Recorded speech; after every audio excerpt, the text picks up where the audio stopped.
I'm gonna get a little critical of you a little bit.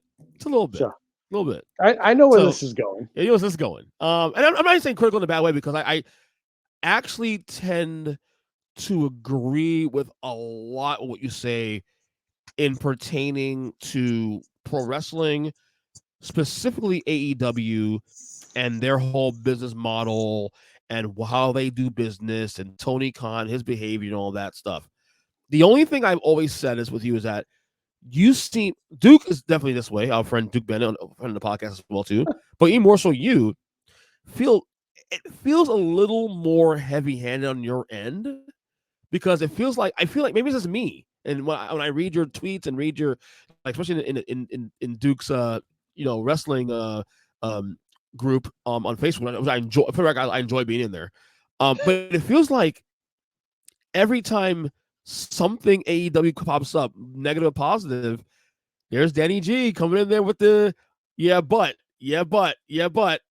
And it Yeah, feels heavy yeah, handed. Now, and it granted, is. I agree with what you're saying too. I do agree with what you're saying. So, is there? Let me start here.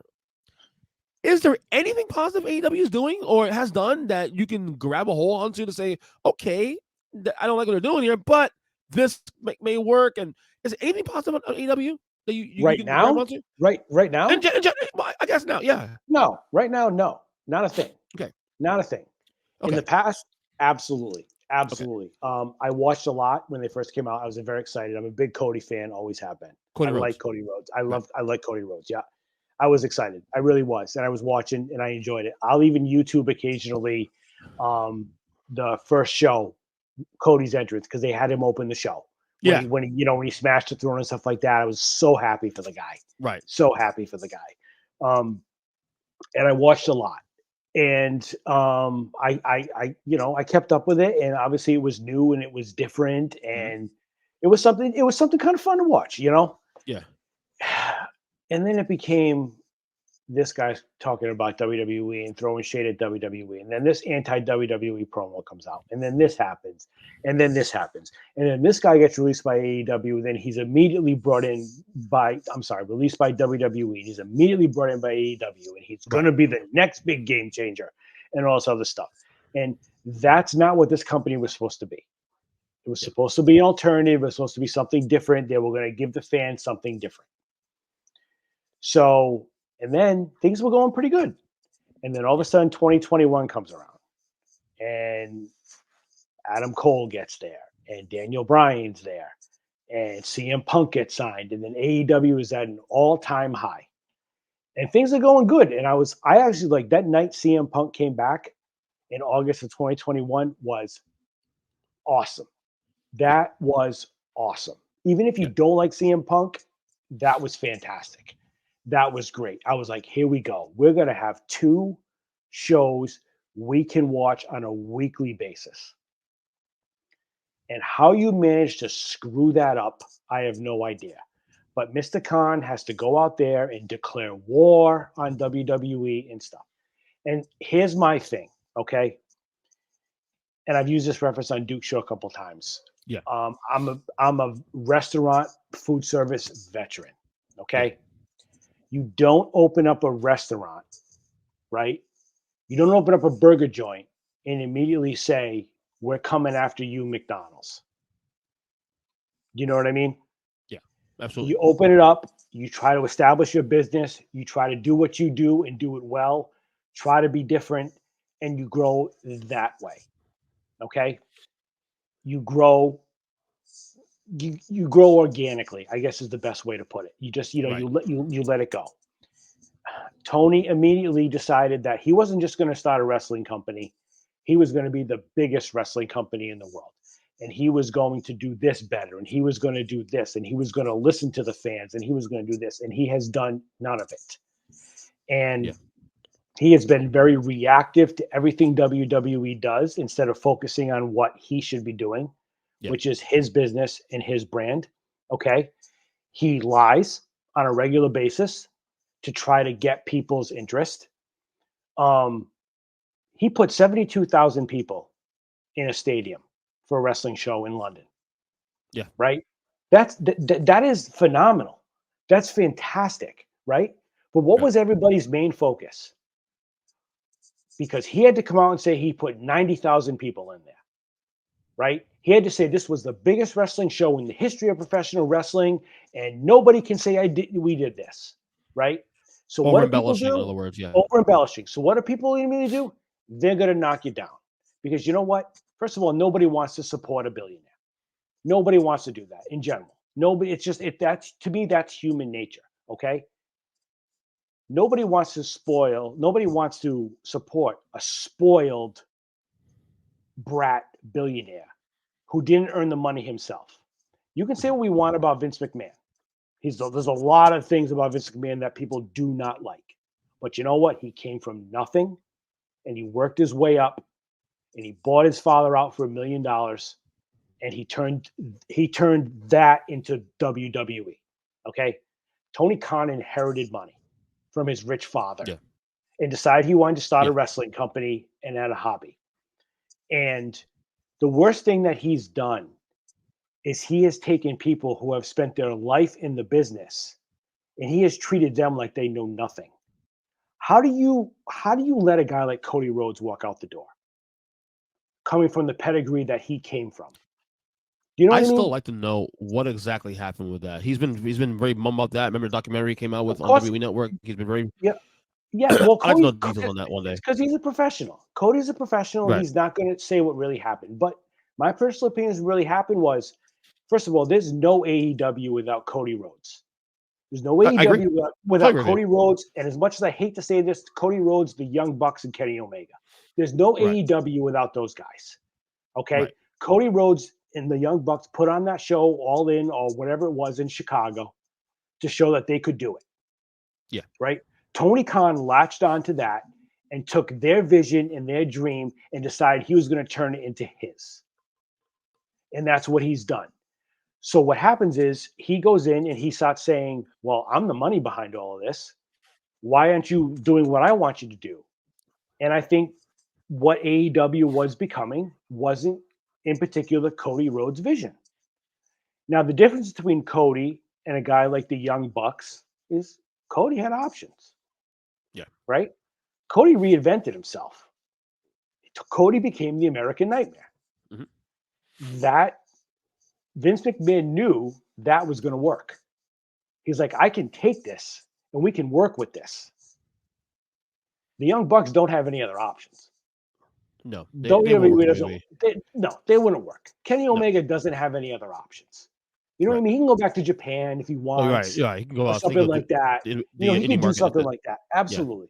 But WWE doesn't want Kenny Omega. I don't care what anybody says. They don't want. They've got 10 guys like him. They don't need that. You know. So that's my problem with AEW, is it's a spoiled billionaire rich kid with a hobby that thinks he knows more than people who have spent their life in this business. And he doesn't, and he surrounds himself with people that are just going to say, yes, sir. Yeah. I mean, how do you let William Regal walk out the door? How do you, I want to know exactly why the details on that one too. Also, he was there less than a year. He was gone. Yeah, because he went in there and he was like, I can't work like this. That's what happened. I'm telling you right now, he went in there and he said, I can't work like this. He said, this isn't how he said, you brought me in here to do something, and you're not letting me do it. Why do you think CM Punk lost his mind? Granted, I don't agree with any of that. I don't think Punk acted like professional in any way, shape, or form. But it was another situation where Tony said, I want to bring you here so that we can start doing this, this, this, and this. And then when Punk goes to him and says, why don't we do this, this, this, and this? Tony says no. So Right. it gets to the point where you start losing, what do you do? What do you do? And I mean, you even look at like news that comes out today. Mhm. They don't have a deal with WBD anymore. Yeah, they just sort of dropped earlier that there's no That dropped early. Yep. No talks. After all these dirt sheet writers and all these people have been putting it out there, they're going to have this pay-per-view streaming service. This is a fact. Andrew Zarian, whatever his name is, I Yeah. asked him flat out on Twitter, please, all I said was, please provide where you received this information. And all he said, he actually replied back to me and he said, "Trust me, I have this on a first-hand basis." Yeah. Then where's the freaking deal? Yeah. Where's the deal? You know? So what's happening now is, and you look at this from a business standpoint, EJ, all Yeah. right? You're Warner Brothers Discovery right now. Yeah. You're looking to find ways to put money into the company. You've got a brand whose ratings have gone from, in 2 years from 1,000,001 to 1,000,002 per week down to between 750 and 850 a week on average. Okay. The attendance on these shows is That's declining.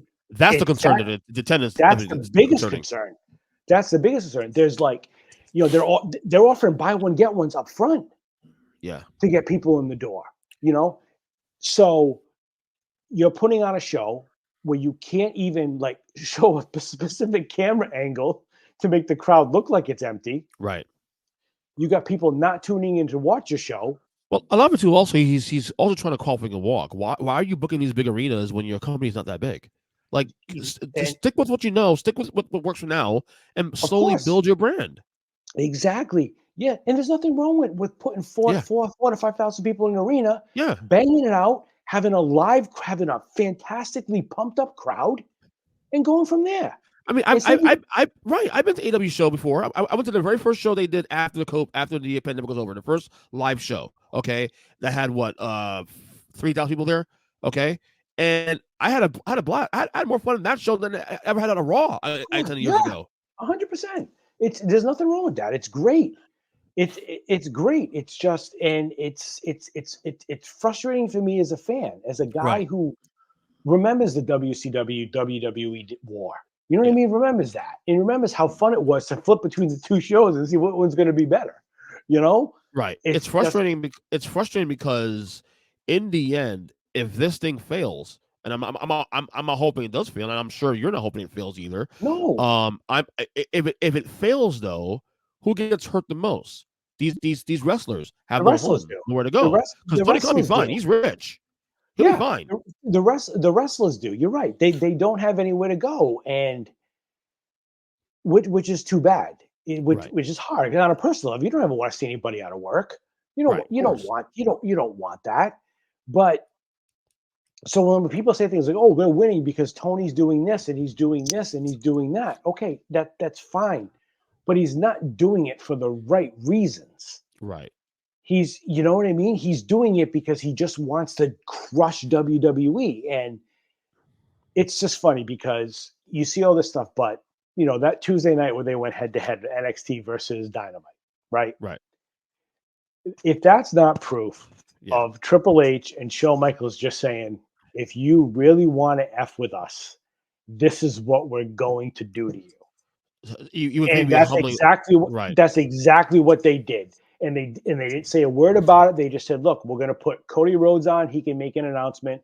We're going to have John Cena sit in Carmelo Hayes' corner. Undertaker come. We'll tease the Undertaker, and we're going to have the Undertaker give you a message." And that's what he did. My That thing was is, his. here's my That's thing what that he was did. bothering me with Tony Khan. Why are you trying to compete with WWE? WWE is one of the biggest companies, not just in wrestling, obviously. They're one of the biggest companies in the country. Period. I know. Yep. Period. Yep. I mean, Yep. they have shareholders. I mean, this you talking about a company that's existed over 40-something years. Like, Oh yeah. why are you even bother trying to compete? I don't know. I don't know. And think of it this way: what do you think Shad's saying when he's going to his NFL meetings? When Jerry Jones says, "What the hell is your son doing on Twitter?" Right. Yeah. You Yeah. know what I mean? Yeah. It's like that's the thing. It's like how I just don't know. And that's the thing too. Also, like I think for me, also like when I came out to wrestling in 2019, I did that mainly because the AEW was what drew me back. I was Yeah, excited about the whole idea, absolutely. But and look, I was rooting for AEW. I still am, but it's hard to keep rooting for this company when you have a guy in Tony Khan that lives in a bubble and doesn't understand what the things he's saying and just saying things for the sake of saying things and Yeah, has no filter. Even Vince McMahon, as bad a human being as he is, I mean, maybe we all agree with that. He yeah, knows better. He knows yeah, how to deliver a message. He knows how to yeah, filter out, the good and the yeah. bad. He's And not this going guy, on. Yeah, these guys aren't going on their keyboard like they're Donald Trump and yeah, saying, and having diarrhea of the mouth. yeah, You know what I mean? Like here's all Tony Khan had to do was say, hey, look, you know what? We're moving the show to Tuesday night. We're yeah, going to put on the best show we possibly can for you guys. And this is all we're going to do. But he turned it into a battle. So he started it, and then all of a sudden, then Triple H, Shawn Michaels literally just said, you know what? We've had enough. We're done with this. We're done with this. We're done with your passive aggressive insults. We're done with you trying to make us look bad. We're done with this. We are just going to say, you know what? This is what we're going to do. And we are going to crush your throat. And you're going to pull out this pay-per-view quality card. And we're going to throw a couple of guys out there with our developmental program. And we're going to show you who the boss is. And that's what they did. They basically told Tony Khan, you exist because we let you, yeah, is what they told him. yeah. You exist because we let you. And, And the yeah, go sad ahead. thing is he just keeps getting more and more reactive to the point where now he's signing Ric Flair to a multi-year Yeah, contract I was mentioning that too. Also, it's a multi-year deal. I to mean, feud with Sting and to potentially bring in Hulk Hogan.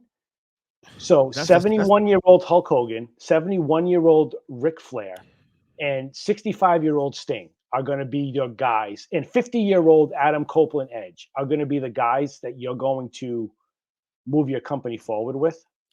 and the funny thing is that you're for all the WWE discussed stuff about this and that, you hate them. You're literally relying on WWE built brands to get your Mm-hmm. company over.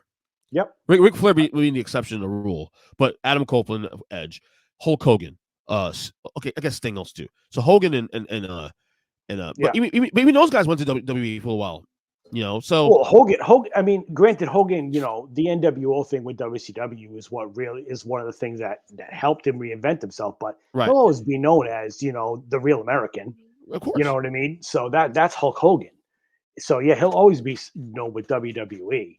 But And it you're right. screams, Sting and Ric Flair. yeah, Real wrestling it's fans know that they're NWA guys. right. It just screams desperation, in my opinion. And It's it's like that, you have great yeah. talent on that roster. Utilize the talent. You have guys like Andrade be underused, and it's just sad. It really is sad. And like these problems, and Danny, I think you agree with me on this.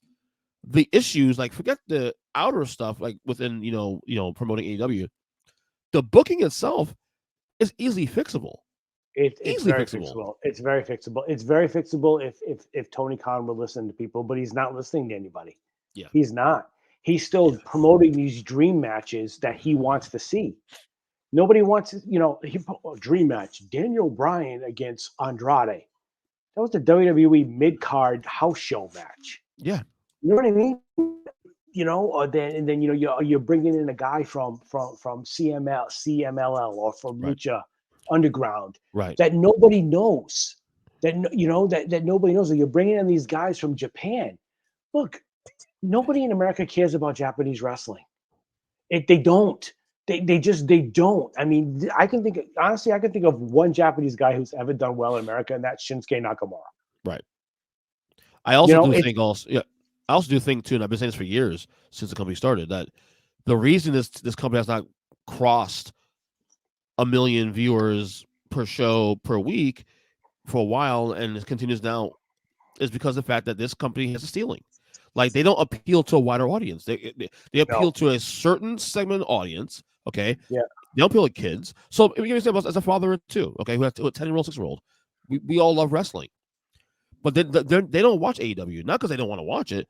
They're not allowed to because it's yeah, too adult for them. Okay, WWE is yeah. perfect for them. Okay, so if I'm going to a WWE show, WWE is getting 4 tickets from me, my wife, my 2 kids. Okay, Mm-hmm. AEW is maybe getting me only, and my wife wants to go. But she did go last time. She Well, enjoyed it. you and your And two that's it. buddies or something like Right, that. Yeah. right. But so like this economically alone, WWE will always dominate because you all this talk about you wanting to beat WWE and put them out of business, all this crap. You have to do the things necessary to get to that point. Mm-hmm. Yep. You gotta widen your audience, which means catering 100%. to more kids, and they Yeah. don't do that. Yeah. I mean, when I go to the shows, EJ, I go with my 15-year-old daughter. Yeah. She loves it. She likes to Yeah. go, and Yeah. realistically, she's just a casual fan. She's Right. not watching Raw with me every week. Right. She watches it on YouTube and stuff, but she loves to go see WWE live. Like Right. when we went to Boston back in September, she was so excited to see Cody. Yeah. Like you had to see her. She was so freaking excited. The SmackDown, She's right? like, yeah. And now he Yeah. didn't come on until after. Right. He came. They had two matches after the fact, and Right. he was the main event against Dominic Mysterio. Uh-huh. And like when the match was going on beforehand, I think it was the Street Profits against Escobar and Rey Mysterio, which was a good Right. match. Right. But they were setting up the pyro for Cody, and All she right. was like, "Dad," she's like, "Dad, look, they're setting up for Cody." So it was good. So that's like that's what WWE does. Like I talked to Duke about this. Like here's part of the reason I am so passionate about wrestling. Uh-huh. My parents divorced when I was very very young, Right. but me and my dad bonded over sports, and one of the things we bonded over was wrestling. Right. And when I was a kid in Providence, Rhode Island, they would come once a month, and my dad would take me every month if he could. We didn't do much together growing up, but we did that. And I can tell you that I saw countless guys live, and that's a memory I have with my dad. You know what I mean? Makes So sense. I'm passionate about wrestling in that aspect, and it's just a show. It really is. It's just a show, but that's something that I'm passionate about. So when I see things in the business happen that upset me, it probably upsets me more than it really should, because in life, in the grand scheme of things, it means nothing. But it's Right. just it was a good memory of me growing up as a kid, and I enjoy it, and I want to see guys do well in the business, and Right. I, I respect the fact of how hard these guys work. You know what I mean? I mean, they Yeah. bust It's their not easy ass. business. It's not easy business They at all. bust their ass. They put, they're they do more for their more harm on their body, as much harm in their body as a football player does, if you think about it. And they Of work course. more. Yeah. And Yeah. they work a lot. They work hard too. I mean, what these guys put themselves through, I have so much respect for. I've always said too. So Also, like maybe it's just me, but I have more fascination with wrestlers' lives than I do with actual I do celebrities. now. I No, with do now. natural Yeah. celebrities. Like I rather Yeah. know what goes on in Andrade's world than say Kim Kardashian, or I rather know what's going on with, because I feel like wrestlers, even though they do have a name, do have a brand, the whole nine, they're as close to as blue collar without Yeah. being with still being well known Yeah. as you're Yep. gonna get. Where Yeah. celebrities they're in the bubble. Like you still Yeah. have that little attachment to like Yeah. realism with wrestlers. Well, if you think about it, in many ways, they're almost two different people. Right. On TV, Charlotte Flair is Flair, Right. but in real life, she is, Ashley Andrade or whatever her last name is Right. now. Right. Right. You know what I mean? So it's almost like having two different people. And Right. you're right. You're right. It's like they live two different lives. And Right. I'm fascinated by that. I mean, I think, look, I used to I at one point got sucked into all the dirt sheets and all that stuff too. But Right. that's all just such garbage. You know what I'll I mean? admit, like that the dirt sheets thing wasn't a thing for me until probably in 2019, and then now I'm like, whatever, it is what it is. It's weird now. The obsession with the dirt sheets with people is weird now. Honestly, The, with Meltzer and the, those guys. yeah, the problem with the guys that do the dirt sheets is this. Here's the problem: is they want to be part of the business. They Right. want to be. They want to actually be part of the business. They want to. So what they're doing is they're taking on a heel persona. Like Yeah. they're going Of to do course. this, or they're going to say this. That's their thing. They want to be part of it, and they're Yeah. not. You know, what I mean, Absolutely. your beat writer for the Miami Heat Yeah. doesn't actually work for the Miami Heat. Nor Right. does he want to. He wants to report about the Miami Heat, and he Right. wants to do stuff like that. These guys want to report about AEW, but you know what? If Tony Khan reaches out and says, "You want to come work for me?" they're going to go do that. Right. Of course. Whereas Triple H, Vince McMahon, you guys stay the hell away. Yeah. If we want to have people podcast, we'll hire them. Thank you very much. Yeah. And they'll So, they'll create the narratives accordingly. Of course. of course, yes. No. Yep. So no, I'm with you, man. But yeah, hopefully, I mean, look, I haven't watched any AEW programming in quite a while. I can't watch Like it anymore. I I try. I do. I really do. I still do flip on it every week. I will not lie. I try. And it right. generally takes about 5 minutes, and I can't take it. Well, I mean, there's nothing going on that interests me at this point. No, I know No. MJF's still champion and has been very And, blah at and best title reign. So just not to go off on teams, but real quick. no, go ahead. Like the one thing they did recently, they had him and Ricky Starks have a Yeah, program, and Ricky Starks gave this fire promo. And I I think I remember that. said this on, I think I said this on Duke's show too.